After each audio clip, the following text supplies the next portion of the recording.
Bonjour. Aujourd'hui, nous allons voir comment procéder à l'identification et l'analyse de risques qui vient en vigueur au 6 avril 2022 pour les entreprises qui ont un établissement avec moins de 20 travailleurs. On va faire l'identification et plus de 20 travailleurs, on va faire l'identification et l'analyse de risque. Donc, qu'est-ce que c'est l'identification et l'analyse de risque? Dans le fond, c'est la base de tout système de gestion de la santé et sécurité au travail.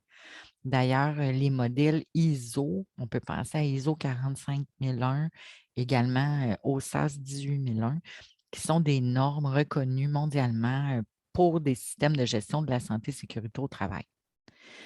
Donc, on vous propose ici une grille pour laquelle on va se servir pour consigner les risques qu'on aura identifiés dans notre milieu de travail. Il y a 3 étapes. Donc, il y a l'identification et l'analyse, qui est la portion jaune. Ensuite, on a l'étape de 2 qui est la correction, donc le contrôle du risque, comment on va les mesures préventives qu'on va mettre en place. Et la troisième étape qui est le contrôle du risque, en fait, c'est qu'on va valider que les mesures qu'on a mises en place fonctionnent bien. Au moment où on se parle, au 6 avril, on doit effectuer la portion en jaune. Avant le 6 octobre 2025, vous allez devoir également procéder à l'étape 2, la correction du risque, et ensuite l'étape 3, le contrôle du risque. On va voir ensemble quelles sont ces étapes, en quoi ça consiste. Donc ici, on vous a proposé un modèle de grille sur le site de la CNESST. Vous allez retrouver toutes ces informations-là pour vous accompagner dans la réalisation de cette nouvelle obligation-là. Je dis nouvelle, mais ce n'est pas tout à fait vrai. Ça fait quand même un moment que ça existe. Nous, on vous a fourni quelques exemples qui peuvent se retrouver dans votre milieu de travail. Donc, on va voir les risques là, qui peuvent causer une lésion professionnelle à un travailleur. Si vous en avez d'autres dans votre milieu de travail, vous allez devoir évidemment les ajouter. Et puis, on va ensuite les prioriser. Donc, on va y aller avec les risques qui sont les plus prioritaires, sur lesquels on va devoir poser des actions immédiates. Et en fait, c'est une façon de les prioriser pour déterminer les actions que vous avez à prendre. On a ici, on vous a donné des exemples pour, par exemple, le travail en hauteur. Ici, un exemple qu'on va utiliser tout le long de la présentation, c'est le travail, des travaux de peinture qui peuvent être occasionnels. Par exemple, un travailleur aura à peinturer au moyen d'un escabeau des parties en hauteur, donc un plafond de 8 pieds, par exemple, il va aller devoir faire le découpage en hauteur. On peut penser aussi à des risques ergonomiques qui peuvent causer un trouble musculo-squelettique selon la position de travail. Pour un travailleur qui a un poste de travail informatisé, on va penser à aménager comme il faut son poste de travail pour éviter que le travailleur ait une lésion à ce niveau-là. On peut penser également à la présence de produits dangereux en milieu de travail qui peuvent provoquer des incendies, des intoxications, des brûlures. Donc, on pourrait avoir de la peinture en aérosol, des produits d'entretien ménager. On a également un risque au niveau de la manutention des charges qui pourrait occasionner une lésion professionnelle si le travailleur a à faire un effort excessif ou à opter pour une posture contraignante. Donc, on pourrait avoir le déplacement des fournitures de bureau, comme des caisses de papier pour l'imprimante, etc. On peut penser aussi aux risques psychosociaux pour lesquels un travailleur pourrait subir un stress. Puis on peut penser à des charges de travail là, qui sont plus élevées que la normale. Avant les vacances, souvent, les gens, les clients vont vouloir leur livraison tous en même temps. Donc, on va voir ces risques-là aussi. Et la chute de même niveau, donc un plancher qui serait mouillé, ben, c'est un risque que le travailleur fasse une chute.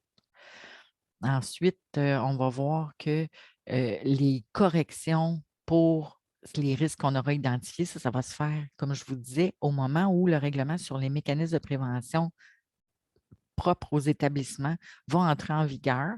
En ce moment, il est en développement, il n'est pas encore en vigueur. Donc, ils ont jusqu'au 6 octobre 2025, dans le fond, pour le mettre en place. Donc, l'étape 2, ça va être avant le 6 octobre 2025. Et l'étape 3, en bleu, le contrôle du risque, ça, on va voir ça aussi. Puis ça va être fait, ça doit être fait, même chose que l'étape 2, avant le 6 octobre 2025.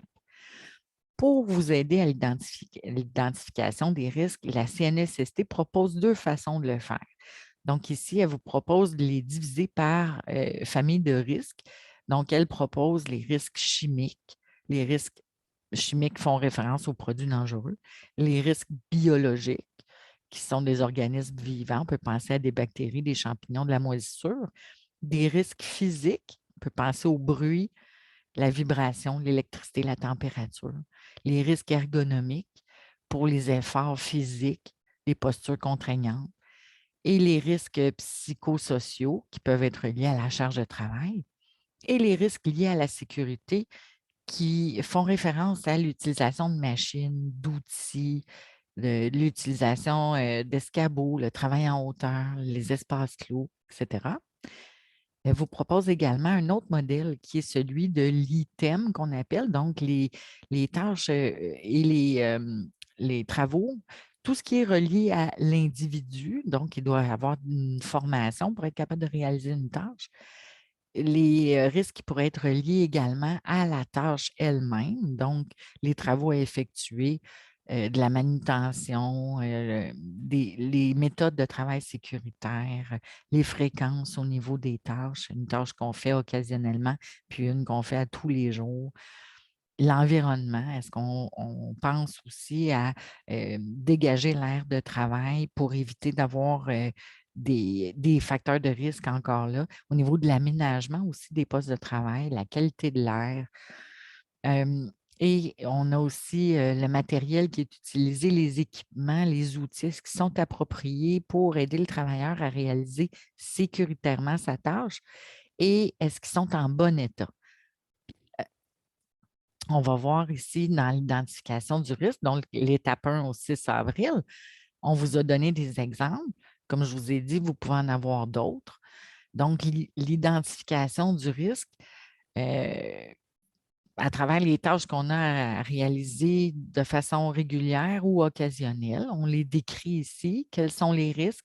Quelle est la tâche ou l'activité qui fait en sorte, dans la description, là, qui fait en sorte que le risque peut être présent? Donc, si on prend le travail en hauteur, ici, on peut voir que le risque peut être la chute d'un travailleur ou d'un objet hein, qui pourrait aussi causer une blessure. La présence du risque, oui, il est là, mais ça ne veut pas dire qu'il n'est pas contrôlé parce que c'est certain qu'en ce moment, dans votre milieu de travail, vous avez des choses en place pour éviter que vos travailleurs se blessent. Donc, c'est ça qu'on doit maintenant consigner sur papier pour remplir votre nouvelle obligation et votre diligence raisonnable par le fait même. Donc, si on prend l'exemple du travail en hauteur, je vous ai donné l'exemple des travaux de peinture au plafond. Ça pourrait être du relampage, le remplacement de l'éclairage ou lorsqu'on entrepose sur une mezzanine en hauteur. L'ergonomie, donc les troubles musculo-squelettiques hein, pour des positions statiques de travail comme un poste de travail informatisé. Les produits dangereux, donc on en a parlé tantôt, les peintures, le produit d'entretien ménager, la manutention des charges, le déplacement des fournitures de bureau, les risques psychosociaux reliés à la charge de travail en période d'achalandage et les chutes de même niveau. On peut penser à les aires de circulation qui pourraient être le plancher mouillé ou des objets qui traînent sur le sol. Donc, on va décrire la situation de travail et ensuite, au niveau de l'analyse, ce qu'on va faire, c'est qu'on va venir établir une priorité d'action aux risques qu'on a identifiés. Donc, l'exemple que je vous donnais tout à l'heure pour le travail en hauteur, ça pourrait être la chute du travailleur dans le cas qui nous intéresse. Pour peindre une pièce, un escabeau va être utilisé pour atteindre les endroits en hauteur. Là, la personne qui va effectuer, dans mon exemple, les travaux, c'est qu'elle va se trouver à environ 1 mètre du sol, soit 3 échelons, 3 pieds du sol sur son escabeau pendant la durée des travaux. Et au niveau de l'évaluation, on a examiné la situation puis le travail pour déterminer quelle sera la priorité. Donc, pour faire l'analyse du risque, ben, on doit y aller avec selon la probabilité d'occurrence de l'événement l'événement à risque et au niveau de la gravité, donc quelles conséquences pourrait avoir la lésion physique, la blessure pour le travailleur. Donc, ici, on y va avec la probabilité faible, moyenne ou élevée. Une probabilité faible, c'est une situation qui pourrait se produire une fois au cours de la carrière d'une personne. Moyenne, c'est qu'elle pourrait se produire une fois aux 5 ans pour une personne. Et une probabilité élevée, c'est la forte probabilité que l'événement se produise 1 à 2 fois par année pour une même personne. Et au niveau de la gravité, une gravité faible, c'est une blessure qui nécessite que des premiers soins, comme une douleur, une coupure légère, l'irritation, d'étourdissement de courte durée. Une gravité moyenne va occasionner une entorse, élongation musculaire, brûlure localisée, dermatite, asthme, blessure entraînant plusieurs journées d'absence de travail. Et une blessure élevée, une gravité élevée, donc c'est une fracture grave, un empoisonnement, un saignement important, abondant, traumatisme crânien grave ou une maladie mortelle. Ensuite, selon le carré dans lequel on va situer notre évaluation, on va déterminer si le risque est faible. Donc, est-ce qu'on doit prendre une action immédiate? Ce n'est pas nécessaire d'interrompre la tâche, mais il faut exercer une surveillance régulière. Il est important aussi d'envisager la mise en œuvre d'un plan d'action pour maîtriser ce risque-là.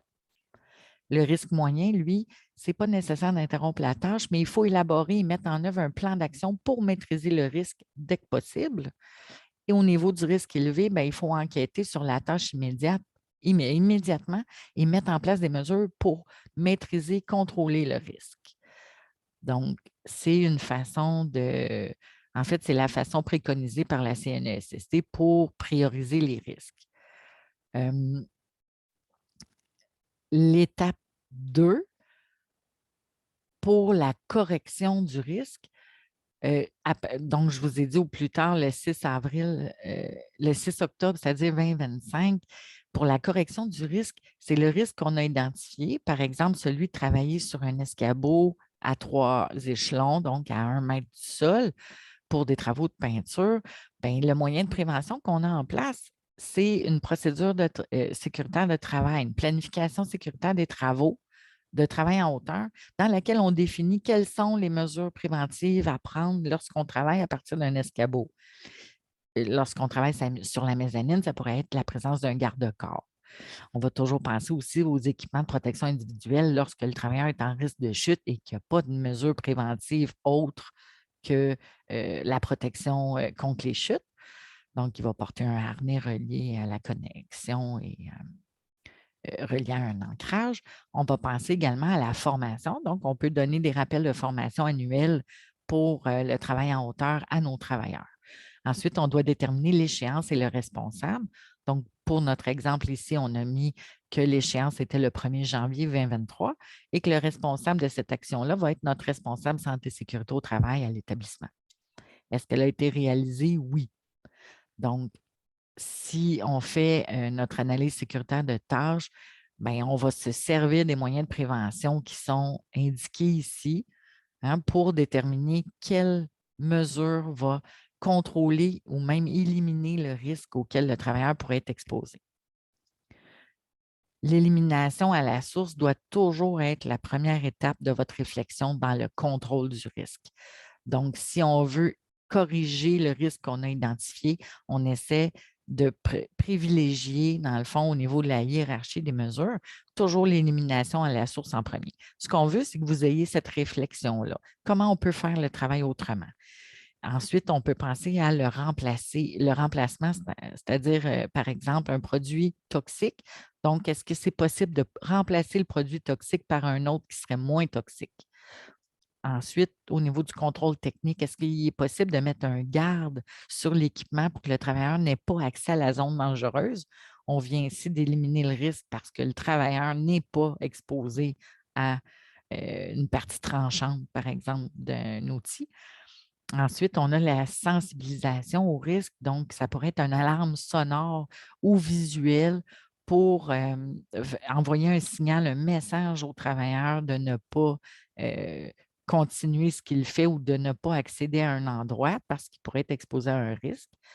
On a aussi des mesures administratives. Il faut toujours rappeler aux travailleurs hein, les risques auxquels il est exposé. Donc, on peut penser à de la formation, de l'information aussi. On prend nos méthodes sécuritaires de travail puis on les communique aux travailleurs.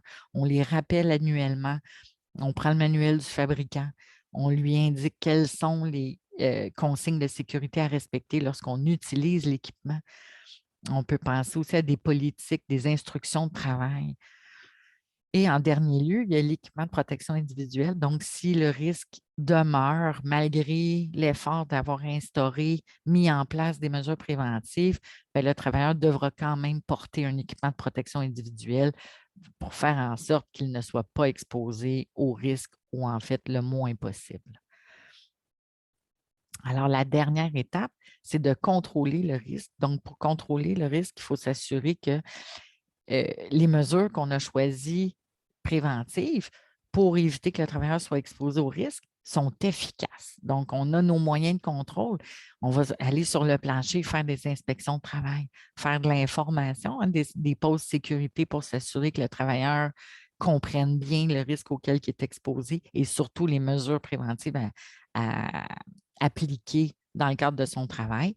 On va faire des rappels annuels, des inspections mensuelles des lieux de travail. On va aller vérifier si les équipements qui sont présents sont en bon état et conviennent aussi pour aider le travailleur à réaliser sa tâche de façon sécuritaire. On va utiliser le manuel du fabricant aussi pour encore là donner de l'information aux travailleurs sur les mesures préventives, comment bien se protéger pour réaliser la tâche ou utiliser l'équipement. On va également établir de la supervision. Hein. Le superviseur va se promener sur le plancher pour s'assurer que les consignes de sécurité sont bien comprises, bien appliquées aussi. C'est un autre moyen de contrôle pour s'assurer que les mesures préventives sont en place et efficaces.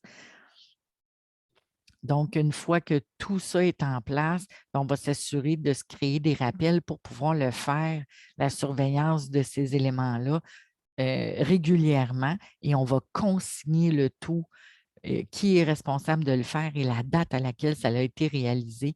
Et oui, c'est conforme à ce qu'on a appliqué dans notre programme de prévention ou nos mesures préventives dans notre plan d'action. Alors voilà, si vous avez des questions, on vous invite à communiquer directement avec votre conseiller en santé et sécurité de la Sécu. Ce qu'il va pouvoir faire avec vous, c'est de vous accompagner dans la consignation, dans le fond, de l'identification de vos risques. Merci.